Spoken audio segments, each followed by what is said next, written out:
Very good morning, students. Today we are going to read chapter number 4, Vipin Chaudhary's Lapses Memory. So students, sometimes we lapse our memory, we forget about the past things. So in this story also, Vipin Babu is there and he lapses memory. So does he lapses memory really, or he was making a drama, or someone was trying to make his memory lapse? So students, let's read the chapter. Every Monday on his way back from work, Vipin Chaudhary would drop in at Kali Charan's in New Market to buy books, crime stories, ghost stories and thrillers.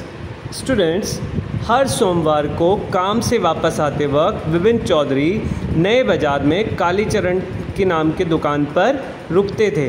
वो वहाँ से books खरीदते थे, अपराध कथाएं, भूत प्रेत की कथाएं और रोमांचक कथाएं। He had to buy at least 5 at a time to last him through the week. He lived alone, was not a good mixer. He had few friends and didn't like spending time in idle chat. Today's at Kalicharan's, Vipin Babu had the feeling that someone was observing him from close quarters. उन्हें कम से कम एक बार में 5-6 किताबें खरीदनी होती थी ताकि एक सप्ताह तक चल जाए। वे अकेले थे और अच्छे मिलनसार नहीं थे, मतलब वो लोगों से मिलते नहीं थे। उन्हें लगभग कोई ज़्यादा दोस्त भी नहीं थे और उन्हें व्यर्थ की गपशप करना भी पसंद नहीं था। आज जब कालीचरण के दुकान पर वो थे तो उन्हें ऐसा लगा कि कोई व्यक्ति है जो उनके पास खड़ा है और उन्हें बहुत ध्यानपूर्वक देख रहा है। He turned around and found himself looking at a round-faced, meek-looking man who not broke into a smile. वह पीछे घूमे और उनकी नज़र एक गोल चेहरे वाले आदमी पर, विनम्र से दिखने वाले व्यक्ति पर पड़ी, जो अब मुस्कुरा उठा। I don't suppose you recognize me. Have we met before? asked Vipin Chaudhary. मैं नहीं मानता कि आप मुझे पहचानते हैं। क्या हम पहले मिल चुके हैं? विपिन बाबू ने पूछा। The man looked greatly surprised. We met every day for a whole week. I arranged for a car to take you to the Hudru Falls. वो आदमी बड़े आश्चर्य से पूछता है, हम पूरे एक सप्ताह तक प्रतिदिन मिले हैं। मैंने आपको हुड्रू प्रपात तक ले जाने के लिए एक कार का प्रबंध किया था, मतलब मैंने एक कार अरेंज की थी आपके लिए हुड्रू फॉल तक जाने के लिए। आप भूल गए मुझे? In 1958 in Ranchi, my name is Parimal Ghosh. Ranchi, sir, are you getting? In Ranchi, 1958 में हम मिले थे। रांची में परिमल घोष है सर मेरा नाम। He is trying to make him understand that who is he. Now Vipin Babu realized that it was not he, but this man who was making a mistake. Vipin Babu had never been to Ranchi. He had been at the point of going several times but never met it. He smiled and said, "Do you know who I am?"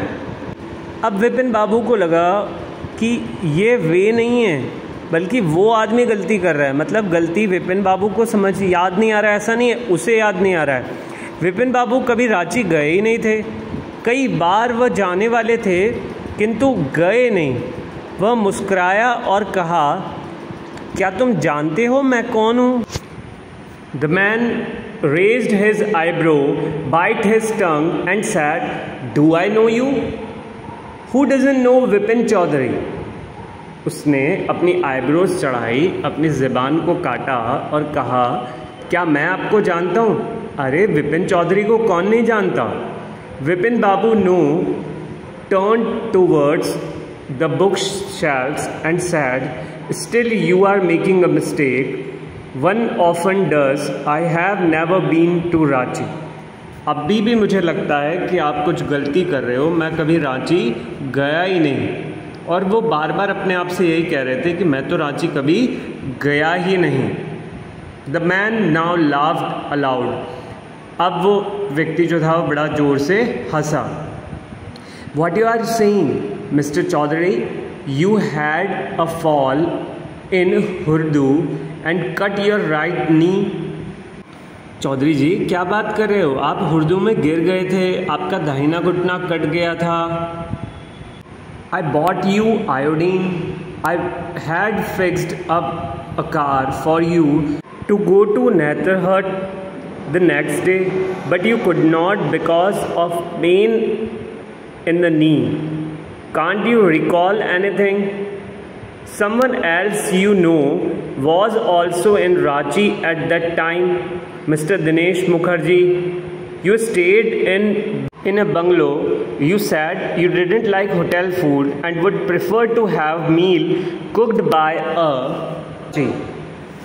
Mr. Mukherjee stayed with his sister. You had a big argument about the moon landing.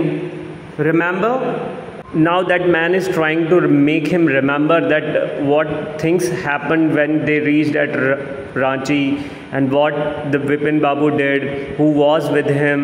He's trying to make him understand that what happened when he reached to Ranchi at that time. But still Vipin Babu is not recalling his memory that really that was the man who knows him. He is the same one. Okay, I will tell you more. You always carried a bag with your books in it on your sightseeing trips. Am I right or not? Vipin Babu spoke quietly, his eyes still on books. Which month in 58 are you talking about? The man said, October. No, said Vipin Babu. I spent Puja in 58 with a friend in Kanpur. मैंने तो 58 के अंदर मैं अपने friend के साथ था कानपुर के अंदर। You are making mistake. Good day. आप गलती कर रहे हो। और वो वहाँ से चले गए।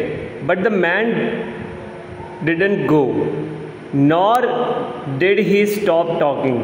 न तो वो आदमी वहाँ से गया और उसने बोलना भी बंद नहीं किया। Very strange. One evening I had tea with you in a veranda of your bungalow.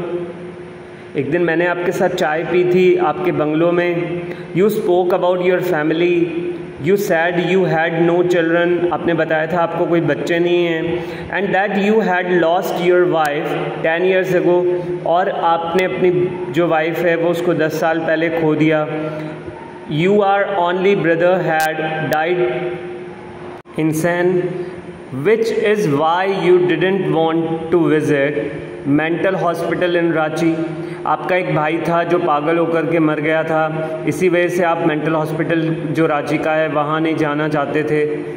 आपको कुछ याद नहीं आ रहा? When Vipin Babu had paid for the books and was leaving the shop, the man was still looking at him in utter disbelief. Means जब विपिन बाबू ने पैसे के दे दिए दुकानदार को बुक्स के और वो जाने लगे, तब भी आखिरी दम तक भी वो व्यक्ति जो था वो पूरे विश्वास के साथ उनकी तरफ देख रहा था और वो जताना चाह रहा था कि वो विपिन बाबू को जानता है. At the last attempt also he was trying to make Vipin Babu understand that Vipin Babu is doing some mistake. He knows Vipin Babu very well and Vipin Babu also knows him very well. But he is not remembering. Okay students, it was the first part of your chapter. I'll come with the second part soon. Till then, bye bye, stay safe, stay healthy.